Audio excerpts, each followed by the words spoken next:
Женщина думала, что наконец-то ждет ребенка, и ее мечта сбудется. Однако она не могла представить, что находится у нее в животе. Когда врачи узнали, что это было, все были шокированы. И эту историю нам расскажет главная героиня. Приятного просмотра. Здравствуйте, меня зовут Джессика. Мне 35 лет, и я работаю юристом в крупной известной фирме в моем городе. Я сильная и независимая женщина, но я также люблю веселиться со своими друзьями. Мой муж Джон – добрый и заботливый человек. Ему 37 лет, он работает учителем истории в государственной школе. Он очень предан своей работе и очень заботится о своих учениках. Мы с Джоном познакомились в колледже и вскоре после этого начали встречаться. Мы всегда находим время для совместных занятий, таких как прогулки, походы в кино или просто сидение дома и просмотр фильма. Но с тех пор, как я вышла замуж за Джона, я мечтала стать матерью. Я всегда представляла, каково это – держать на руках своего собственного ребенка, заботиться о нем, учить его ходить, говорить, любить. Я всегда знала, что хочу иметь детей, но по разным причинам до сих пор это было невозможно. Во-первых, мы были очень сосредоточены на своей работе. Я строила свою карьеру юриста, а Джон посвятил себя разработке методологии. Мы хотели добиться финансовой стабильности, прежде чем создавать семью, но время шло, и в итоге мы отложили эту мечту. Кроме того, у нас возникли проблемы со здоровьем. У меня был эндометриоз, который некоторое время мешал мне забеременеть, и я была очень потрясена этой новостью. Я чувствовала себя неполноценной, но несмотря на все эти страхи и неуверенность, я никогда не отказывалась от своей мечты. Когда я поняла, что у меня запаздывают месячные и меня начинает подташнивать, я испытала смешанные чувства. Неужели я, наконец, стану мамой? Мысль о том, что я беременна, была воплощением моей мечты, и я решила сделать сюрприз своему мужу. Я украсила комнату воздушными шарами, плакатами и красочными баннерами. Джон вошел в дом и сразу обратил внимание на обстановку. Его глаза сразу расширились, когда он увидел плакат с надписью «Я беременна». В тот момент я чувствовала себя такой счастливой. Это было осуществлением нашей самой большой мечты, и это стало бы началом нового этапа в нашей жизни. Мы с Джоном обнялись и поплакали, а затем начали планировать и обсуждать, какой будет наша жизнь с нашим маленьким ребенком. Я даже купила кое-какую детскую одежду, и мы начали обустраивать маленькую комнату. Я заметила, что у меня начинает формироваться животик, и купила несколько симпатичных платьев для беременных. Я чувствовала себя потрясающе. Пока мы с Джоном не пошли на прием, чтобы узнать, все ли в порядке с ребенком. Но когда доктор посмотрел на меня, все изменилось. Я старалась сохранять спокойствие, пока он продолжал ощупывать мой живот. Именно тогда он сказал: «Здесь что-то серьезное». В этот момент мое сердце забилось быстрее, и я задрожала от страха. Врач назначил несколько анализов и сказал мне дождаться результатов. Пока я ждала, мои мысли метались из стороны в сторону. Я обдумывала все возможные варианты, гадая, что могло случиться с моим ребенком. Когда доктор наконец вернулся в палату, он сказал: «У меня нет лучшего способа сказать это, но, Джессика, ты не беременна». И прежде чем я успела спросить, почему я ощущаю все симптомы беременности, он продолжил: «У тебя в животе килограммовая липома». Я не понимала, как это могло случиться. Как я раньше ничего не замечала? Я даже не знала, что такое липома. Я почувствовала, как у меня в горле образовался комок, когда врач объяснил, что это доброкачественная опухоль жировой ткани, что она была очень большой, и ее нужно было немедленно удалить. Я была в шоке. «Значит, там никогда не было ребенка?» — недоверчиво спросила я. Врач подтвердил. Я так сильно плакала, что даже не помнила, что все еще нахожусь в больнице. Все смотрели на меня, но мне было все равно. Я просто хотела свернуться калачиком в объятиях моего мужа и исчезнуть.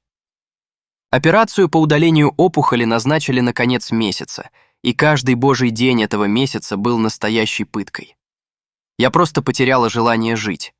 Я просто лежала на кровати, обнимая подушку, и безостановочно плакала. Мой муж пытался меня подбодрить, хотя он тоже страдал, но я не обращала на это внимания. Я посмотрела на маленькую комнатку, которую мы приготовили для нашего предполагаемого ребенка, и разрыдалась. Я сидела там, уставившись на кроватку. Я плакала до тех пор, пока мой муж не нашел меня там и осторожно не вынес оттуда. Проходили дни, затем недели, и вскоре приблизилась дата операции. За несколько дней до операции я легла спать очень встревоженной. Затем мне приснился сон, который все изменил. Во сне я видела себя с ребенком на руках, а Джон обнимал меня и говорил: «Теперь у нас все в порядке, любимая. У нас получилось. Наконец-то мы семья». А потом я проснулась. Это вдохнуло в меня жизнь, и я вернулась к реальности. Я не мог позволить липоме управлять моей жизнью. Именно тогда я решила, что перенесу операцию, а затем сделаю все возможное, чтобы забеременеть. Во время операции Джон держал меня за руку и говорил, что все будет хорошо. Но поскольку казалось, что ничто в моей жизни не может идти своим чередом, неожиданный поворот снова поставил меня в тупик. Во время операции врачи обнаружили нечто совершенно неожиданное. Помимо опухоли, у меня был плод, который развивался ненормально из-за этой липомы. Похоже, опухоль выросла достаточно сильно, чтобы сдавливать и мешать росту моего ребенка. Поскольку анестезия была только местной, я все еще была в сознании. Врачи тоже были в шоке, и им нужно было быстро принять решение. Они сказали, что существует высокий риск того, что с ребенком может случиться что-то фатальное, если операция продолжится, поскольку ребенок развивался почти в непосредственной близости от опухоли, где ей было негде расти. Врачи также сказали, что это здоровый плод, независимо от того, где он находится. Однако, если они остановят операцию сейчас, чтобы попытаться спасти плод, это может поставить под угрозу мою жизнь. Я была в слезах, не зная, что делать. Я все это время не могла поверить, что в моей утробе находится настоящий ребенок, а теперь в считанные минуты моя жизнь и жизнь моего ребенка были под угрозой. Джон в отчаянии посмотрел на меня. Он не хотел, чтобы я рисковала, но он также был парализован информацией о том, что у нас родится ребенок, если мы не продолжим операцию по удалению. Но тогда я просто умоляла врачей сделать все, что в их силах, чтобы спасти моего ребенка, даже если это будет стоить мне жизни. Им пришлось принять трудное решение. Итак, они оценили ситуацию и решили, что необходимо удалить липому, чтобы плод мог нормально расти. Но, несмотря на риск, они попытаются спасти плод во время операции. Я почувствовала облегчение и в то же время ужас. Джон заплакал, и я заплакала вместе с ним. Я не знала, было ли это прощанием или праздником, но потом мне сделали общую анестезию, потому что операция обещала быть сложной. Все исчезло, и я больше ничего не видела. Когда я проснулась несколько часов спустя, я была в замешательстве и испытывала боль. Затем Джон рассказал мне, что врачи умело и аккуратно провели чрезвычайно сложную операцию и что им удалось безопасно удалить липому. Но было слишком рано говорить спасибо, потому что, когда я увидела выражение лица моего мужа, мое сердце забилось быстрее, и я снова впала в отчаяние. «Дорогой, где наш малыш?» — спросила я, глядя на свой живот, который был совершенно пуст. Но прежде чем он успел ответить, в палату вошли врачи, и я, наконец, услышала новость. Ребенок не выжил. Я безутешно плакала. Я не знала, как жить дальше после стольких страданий. Я снова почувствовала, что мой мир рушится у меня на глазах. Все, чего я хотела, это стать матерью, и теперь этот шанс был отнят у меня во второй раз. Мы с Джоном много плакали. Мы обнимались, а потом снова плакали. Со временем мой муж пытался помочь мне как мог. Это было трудно, но я начала выздоравливать.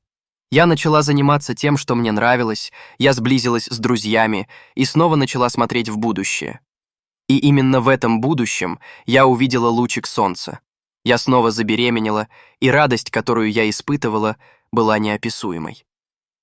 Я знала, что страх все еще не прошел, но я была полна решимости быть счастливой и родить своего ребенка в добром здравии.